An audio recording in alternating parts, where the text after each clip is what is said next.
তা হতে পারে না। কেন হতে পারে না? কারণ তুমি হচ্ছে বাদশাহ জাদি, আর কাশেম হয়েছে সামান্য একটা রাটিয়ালের ছেলে।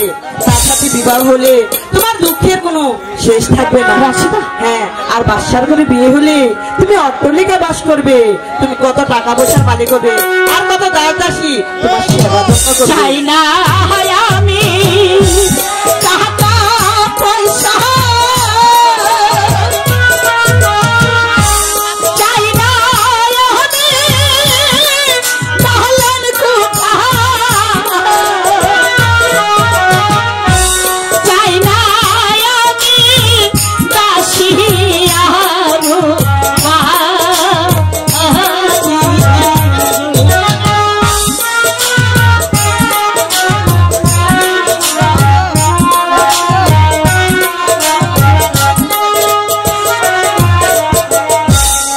আমার মনে কারে চায় শুনো